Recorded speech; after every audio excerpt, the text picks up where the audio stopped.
¿Cómo predicarías el Evangelio en un contexto hostil? ¿Abrirías tu boca si estás con miedo?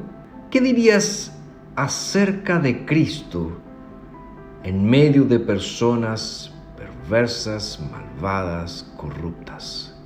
¿Cuál sería tu estrategia? Pablo, en 1 Corintios capítulo 2, dice lo siguiente a partir del verso 1. Así que, hermanos, cuando yo fui a ustedes para anunciarles el misterio de Dios, no fui con excelencia de palabras o de sabiduría, porque me propuse no saber nada entre ustedes, sino a Jesucristo y a este crucificado. Y estuve entre ustedes con debilidad, con temor y con mucho temblor.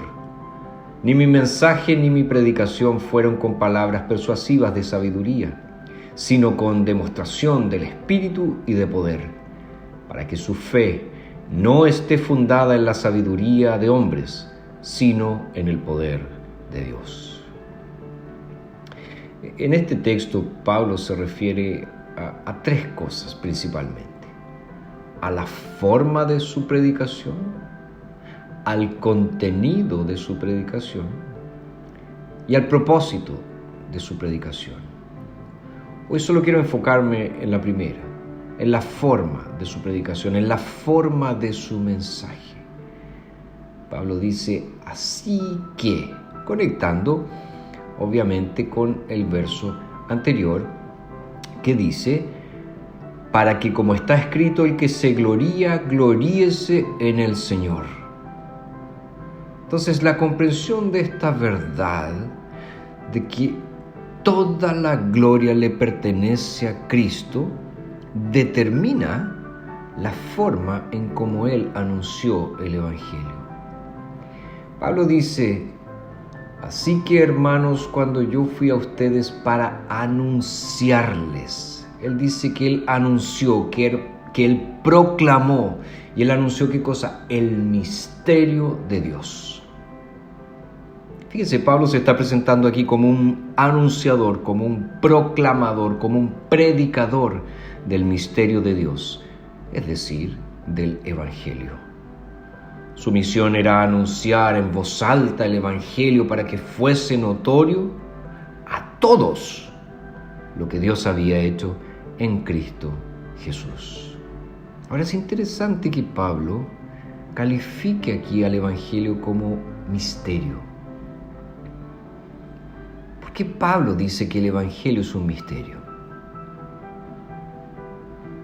Porque Pablo dice que la cruz representa el misterio de Dios, es decir, para unos es una locura, para otros es un escándalo.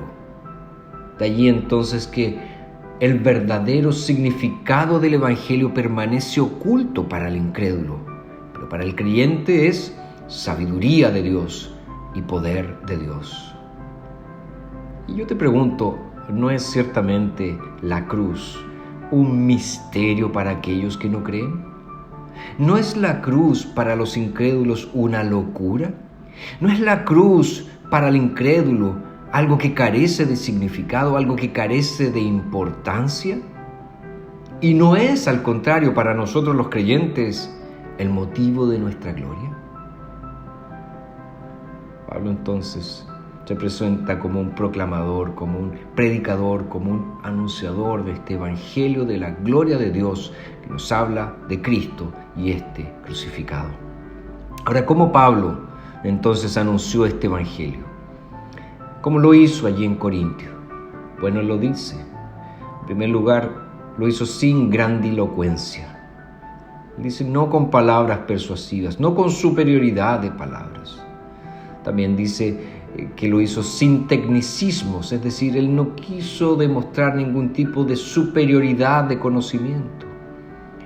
Lo hizo también con debilidad, es decir, él estaba tal vez enfermo y en cierta manera incapacitado. Lo hizo con temor, con miedo, es decir, estaba realmente preocupado y lo hizo temblando, es con mucho temblor, dice. ¿Por qué Pablo estaba así? Bueno, algunos piensan que con respecto a las dos primeras cosas, es decir, sin grandilocuencia, sin tecnicismos.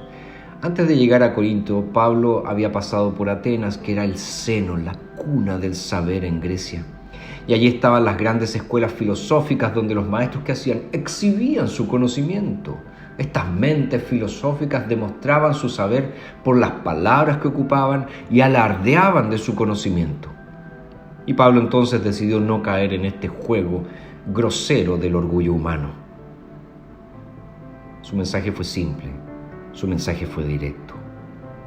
Y con respecto a las demás, con debilidad, con temor y con mucho temblor, debemos recordar que antes de pasar por Atenas, Pablo estuvo en Filipos, donde él y Silas fueron azotados y encarcelados.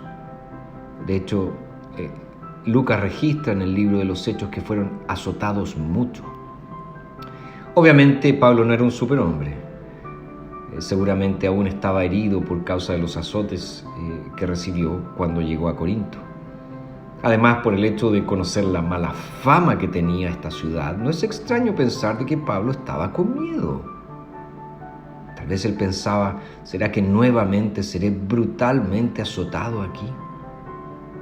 Ahora te pregunto, ¿reaccionaríamos diferente? ¿Somos nosotros tan valientes, tan temerarios? ¿Una experiencia como la que Pablo tuvo en Filipos no nos afectaría? Yo creo que sí, estaríamos todos temblando con miedo. Ahora otros opinan que estas palabras de Pablo reflejan la conciencia que él tenía de sus limitaciones. Y además reflejaría la actitud de respeto y sumisión que Pablo tenía al Señor. En el fondo, el poder de la predicación de Pablo no estaba en él mismo, sino en el Señor.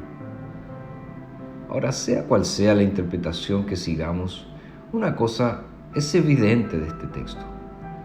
Pablo se presentaba en debilidad, no como un superhombre. Él sabía muy bien que la excelencia del poder pertenece al Señor y no a los hombres. Por lo tanto, cuando te sientas débil, cuando tengas temor de anunciar el Evangelio, cuando veas el contexto hostil en el cual Dios te ha puesto, y te ha puesto como luz, te ha puesto como un predicador de justicia, alguien que anuncia el Evangelio de salvación, no temas. No te preocupes de utilizar bellas palabras, no te preocupes de presentarte como alguien que sabe mucho, no. Aunque vayas en temor, aunque vayas con miedo, confía en que la excelencia del poder pertenece al Señor y no a los hombres.